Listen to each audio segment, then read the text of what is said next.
talk you through this slate of Friday games. Of course, we are powered by our sponsors at BetRivers and by Underdog Fantasy. Get a 100% deposit on your first deposit. Get a match up to $100 with the promo code FIELD, F-I-E-L-D. Make sure to jump on that if you haven't yet. Fellas, it's Friday. We're going to ignore last night's games for now. I want your takeaways from the South and the Midwest regions that we saw last weekend. Matthew, I'm going to start with you. What did you see out of these two regions that surprised you or made you excited for tonight's games? Heckes, Hook'em Horn, very impressive. I think most impressive, most complete effort of the teams in either regions. I think Alabama's just a different beast at this point, so I almost want to put them like on a separate conversation. But Texas, relative to Houston, which I'm sure we'll talk about, foreshadowing potential Elite Eight showdown there, the Hook'em Horns really have it going with the outside punch of Jabari Rice and Dylan Disu among the other great guards they have there. So I'm just been very impressed with them, Jim. I think they are a play on coming through the stretch. There you go. There's a spoiler. Kai, what are you thinking from last weekend? The obvious surprise is Princeton, guys. It should be Mizzou. Everything else pretty much chalk, close to chalk. 5 seeds moving on, but not too unexpected. Yeah. Missouri Tigers could not get it done against Princeton. C'est la vie. We won a tournament game. Be happy, I guess, with progress, Jim. Yep. And hey, look, Creighton's here in the Sweet 16. They're on a quest to try and make me look dumb for my preseason. Shouldn't be top 5. Look, they were a 6 seed. That's kind of more telling than where they finish in a one and done tournament. I'm not gonna bury myself for that. Also, that article also had to do with UNC, who did not even make the tournament. So projecting that leap, it's tough. It's tough to do. All right, let's get into tonight's. Next year, Baycott. Oh, he back. He's going to daddy Duke a couple more times, Matthew. NIT again. He'll be in the NIT I know again. you swept him this year. That's okay. All right, let's talk San Diego State and Alabama, the first tip in the South region. Maybe we get a big pro Alabama crowd here. They're currently laying 7.5, Mr. McEwen. What are you thinking? The Tide taking on the tough, mean Aztecs from San Diego State. Yeah, usually they have the advantage of being tougher and meaner than their opponent. They have more athleticism than everybody. They're more physical. No, not against Alabama. It's just not a good matchup for San Diego State, a team who I have loved all season, all preseason, got some futures on them. I just don't see them winning this game. 7.5, big spread for sure. Could stay inside of it. I even kind of lean towards Alabama, though. San Diego State's going to try to muck it up. They have a great defense. I think Alabama's too talented, Matthew. Their defense themselves, Alabama's defense is pretty darn good, and San Diego State can certainly stagnate in the half court. One team wants to go up and down, one team wants to keep it slow. San Diego State doesn't have the offense to play in that slow game, in my opinion, against Alabama. I lean towards the Tide here. Boring. Yeah, I guess I do too. It's a tough one to handicap. The interesting thing about San Diego State is they're one of the best defensive transition teams in the country. I mean, one of the best overall defenses, but they are especially good at limiting easy buckets in transition. Part of that, I think, will work against their ability to get to the glass, though, on offense, which if you're looking at San Diego State's offensive upside in this matchup against Alabama, is just, crazy athletic, long defense, both inside and on the perimeter. I'd like to know that I'm going to be getting a little bit of effort on the offensive boards, and they're still long enough, and they do a nice job actually getting the offensive glass and getting back in transition. But in this game, I feel like they have to basically punt on the glass to make sure they're back and set against Bama's transition attack. So that puts a lot of onus on the shot making of San Diego State, which is Matt Bradley, Darian Trammell, and Lamont Butler, mostly Bradley there. I think the underrated part, though, for the Aztecs that people might be overlooking is that they're really deep, too. They're old, they're deep, they're physical. Maybe we look past that as we all, crown Alabama and pencil them into our Elite Eight brackets here. I'm doing that. I'm the sucker. I worry I overlooked that. I worry I disrespected Brian Dutcher and his defensive game planning ability. I just think this is too much of a talent gap to go against. Yeah, and I don't trust the half-court offense that San Diego State's going to run. It's going to be a lot of pull-up mid-range stuff against contests. Bediako kind of half closing out from the drop coverage angle, or a guy chasing from behind to try to get a hand in there. I just don't love that for San Diego State. I think Alabama's got an easier route to points in the half court. You get a lot better ISO scores on their team. I think we haven't seen anywhere near the best of Brandon Miller. He's been off for 4 days now. Hopefully should be a little healthier there. Get some efficiency from him. And since Quinterly's been in the starting lineup, This team's 5-0, all against tournament teams, won every game by at least 19. Lest we forget, the Mountain West is like 2-13 against the spread in its last 15 NCAA tournament games. The only 2 covers are San Diego State in the last 2 games, lucky against Charleston, and then a bad matchup against Furman. From a total perspective, I want to mention this is the lowest total of the season for Alabama. The only other one below 140 was Houston way back in December. That one slipped under 139, the total there. I kind of like the under again. I think both teams do struggle to score a little bit, and San Diego State finds a way to limit possessions at times. I just don't know how they score in that half-court look. So I like Alabama on the side, lean towards the under, feel better about the Tide. All right, next up, Miami, Florida, and Houston. My other finalist, hopefully joining the Tide in Houston, will be the Cougars. Another 7.5 point spread here. A little bit of money ticking in on Houston. Kai, we're looking at Miami, Florida. They're great guards. Getting 7.5 against this also awesome backcourt of Houston. Where's the edge lie in this matchup for you? Yeah, I posed the question with Gonzaga yesterday, but Miami, you can't play defense. You're outside of the top 100 nationally per KenPom on that end. It's really hard to survive in a tournament setting when you can't do one end of the floor well. And Houston can score. They get a lot of press for their defense. They don't get a lot of press for their offense. They can score. They have talent, skill, and of course, the ability to rebound the ball better than any team in the country. I do love Norchad Omier, Matthew. We disrespected him at the beginning of the year, saying he couldn't play in the ACC. We were wrong. He has been fantastic for Miami. He's still a bit undersized, and he's going to be against some serious muscle in Houston. He might get in foul trouble in this game, which could be an issue. Miami, not a great defensive rebounding team. I think Houston really dominates that end. And of course, the other end, Houston's defense is incredible. You have to hope Miami's guards are hitting shots if you're a Canes fan, because otherwise you're not scoring inside. You're not really getting many boards. Good luck. Good luck to you if the shots aren't falling. The line feels about right to me. I guess I lean towards Houston, but it borderlines on a little bit high, Matthew. Yeah, I understand the concerns up front when this game, but Miami's not like as tiny as you think. Like, I mean, they are pretty long. They're athletic. I mean, Jordan Miller, and when Omir's right, and he looks to be pretty damn near close to right lately. I think they can, I'm not say compete, but they're not going to get completely obliterated on the glass. And whenever they surrender on the defensive glass, I think they actually can get a lot of offensive rebounds themselves. Right? They did that against Indiana. I mean, how much worse is Indiana's front line than Houston's? It's not a big gap there. I think their kind of swarming, unpredictable ability to crash the boards, to get second chance, third chance opportunities, even when those shots aren't falling. And you got to think they won't be falling at the same rate that maybe we've seen in the past because Houston's perimeter defense is so good. I think there's avenues here for Houston or for Miami to score enough.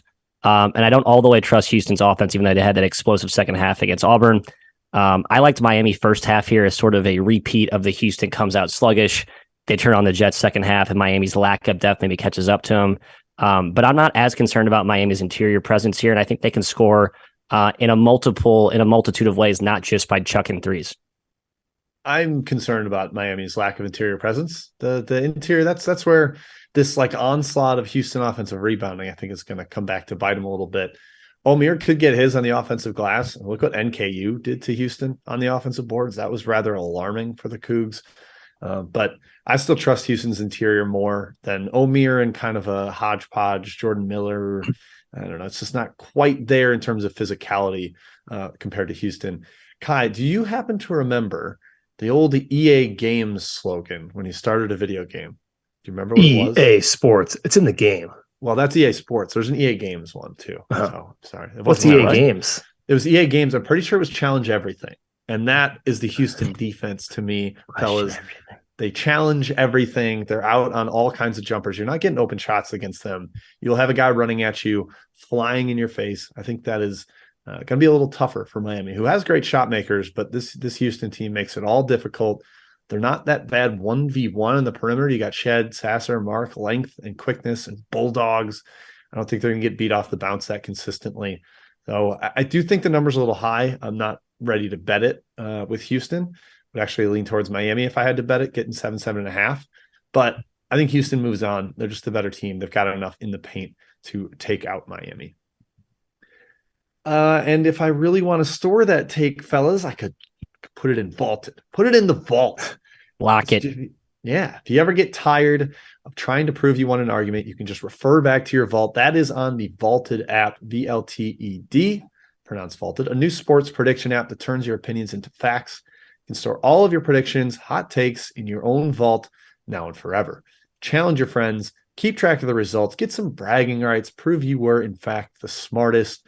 Vaulted will be releasing more than 50 pools in the next 3 months. So download the app, the link below in the video, check it out, sign up for your 3-month trial, and store your predictions there in your own vault forever. Let's keep moving, fellas. In the South Region, I believe. Yeah, Creighton and Princeton, first 6 versus 15 matchup ever. Biggest spread of this round, Creighton laying 9.5, 10, depending where you look.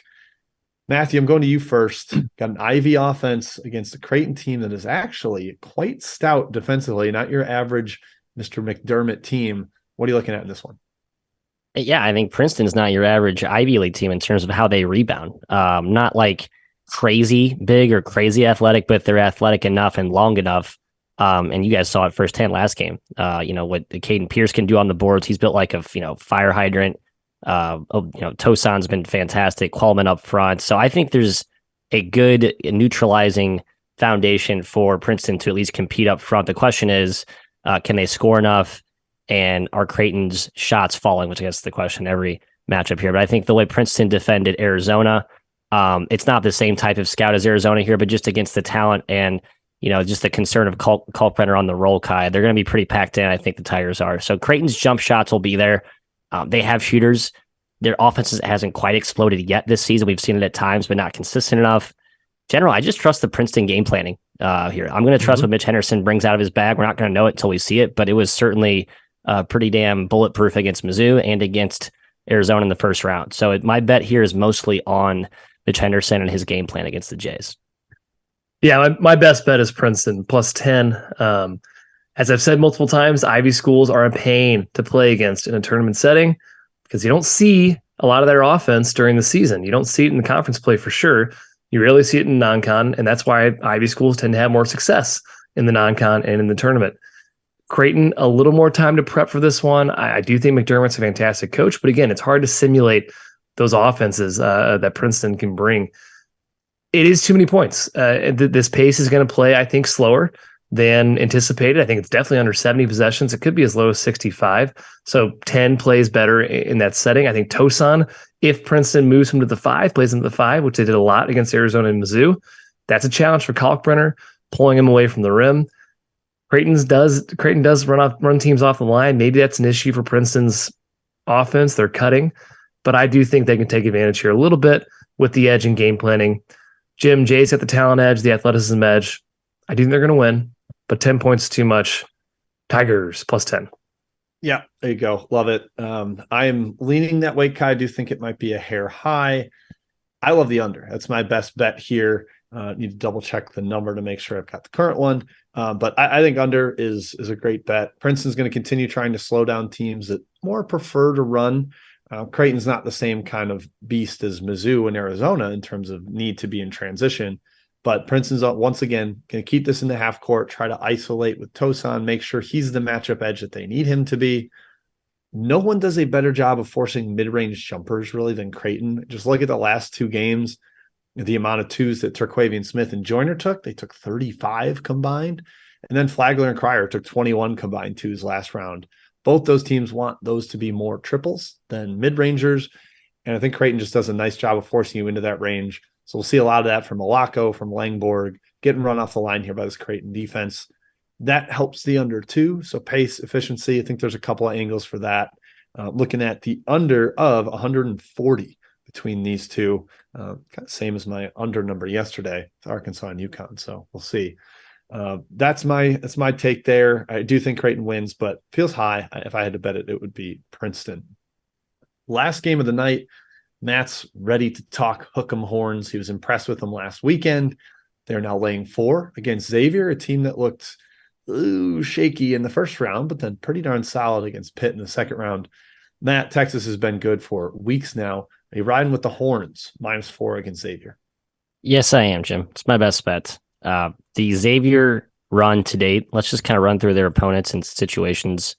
got blown out by Marquette 14 points in the Big East tournament title game. Yes, I'm ignoring conveniently the Creighton game before, which they won by 22. But Kennesaw State, right? I mean, like Kennesaw had that game won, couldn't guard anything on the perimeter, got whatever they wanted, did the Owls. Next game against Pittsburgh. They played Pitt. Like Pitt's defense has been a complete abomination the last week and a half. So they scored 84 points against Pitt. Okay, smoked them. But it was Pitt, who's terrible defensively, and it's still Pitt, who we all know still is kind of a fraud. I think it's time for what's the crows come home to roost here. Okay, Texas just kind of puts chickens. I think chickens come home to roost. Yeah, the hens come home to roost. Whatever. The Horns get it done here. Just the way that Rice is shooting it from the outside. We've always known Carr and Hunter can set the table, multi-dimensional on both ends. But the emergence of Rice is like not just a role player, but like an actual weapon. And then Disu up front, absolute manimal. They're going to need him against Texas or Xavier's interior physicality. He's kind of that neutralizing factor that I look for. This Texas thing keeps rolling. I know it's Rodney Terry. He hasn't been this far in the tournament, yada, yada, yada. I don't care. It's a set it and forget it team at this point. Mm-hmm. Yeah. Matt, you make good points. They're scary. Texas is super scary. They're old, tons of weapons in the backcourt. I agree. DC's been very impressive. I just lean towards Xavier just a little bit, and it's mostly because of coaching. I think Sean Miller is a better coach than Rodney Terry. No offense to Terry. I think Xavier's backcourt is better as well, and they're the better shooting team. That last one is objective. They are the better shooting team here, top 5 in the country in three-point percentage. Hopefully, Boom, Kunkel, Jones can handle the pressure Texas throws at them. They're not immune to turnovers. They are experienced, but they can have issues against Texas's length for sure. I think Jack Nunge is also a huge, huge mismatch for Texas. Does not get a lot of attention. 7-footer, stretches the floor, scores in the post.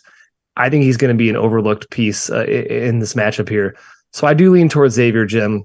Fully admitting Texas is a very scary team. Yeah, I'm fairly torn here, but I do think I kind of lean more towards Texas, just given how well they're playing of late. And I think the Kennesaw game really exposed some of Xavier's flaws, especially that perimeter defense. If Rice and Hunter and Carr can get downhill, that starts to get dicey. Worry about maybe Nunge foul trouble. I hope not. I would like to see him on the floor. I do think that matchup with Disu is huge. Disu's dominated some pretty favorable matchups of late. Last 5 games, averaging 18 and 9. Pretty impressive. Not what they had gotten from him all year. That continues. Man, Texas is tough to stop. You've got a monster in the paint to complement that impressive perimeter group. And then Timmy Allen also giving them the wing scoring, the mid-post kind of game. Jerome Hunter's been fantastic lately for Xavier. We'll see if that keeps up against the physical front line. I do lean Texas, though. Could see this one getting kind of up and down. Xavier likes to run. Texas has run with teams at times this season. So don't have a great feel on the total. I just think that one's tougher to crack compared to some of the other games. I do lean over. I agree. I think this is a track meet. I really do. Okay. And both teams have routes to points. That's kind of Xavier's typical MO. Although they've tightened the defense, it wasn't that against Pitt. A lot of points in the first 30 minutes of that game before it slowed down.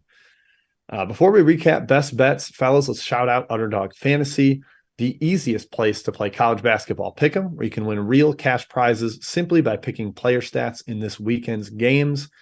If you pick them all you can do, or all you need to do, is pick a player's over or under points prop with rebounds, points, whatever it may be. If you get them all right, you win a whole boatload of cash. If you're like Kai and you think Jack Nunge is going to have a big old game against Texas, you just go in there, you find Jack Nunge, you smack that over on his points and rebounds, you make money. That's what you do. Just get Underdog's slick mobile app. It's easy enough to download and use for anybody, even bozos like Rob. What a caveman that guy is. Can you believe it? He's even figured out Underdog Fantasy.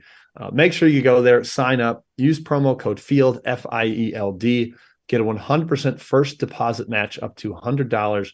Get in on the madness now. Fellas, let's recap best bets. Kai, going to you first. Princeton Tigers, +10. Ivy League, smart guys, calculus, Princeton. Hook 'em. It's time that the what come home, the what comes home, the what chickens. comes home to roost. The chickens come home to roost. There you go. -4, Texas. Yeah, I lean Texas, but I still wanted to throw the X up at Maddie. Let the Muskies give them a game. My best bet is Princeton and Creighton under 140. I think that's going to be a slow game. Some efficiency problems with Kalkbrenner out there running the paint on one end, and Princeton just kind of junking it up against the Princeton defense on the other end. All right, that's it. That wraps up our Friday show. Thank you for tuning in. We'll be back with one Saturday show talking all 4 Elite 8 games. So check that out tomorrow. We'll be live on this same channel, Field of 68 YouTube Best Bets. Until then, enjoy the games tonight. See you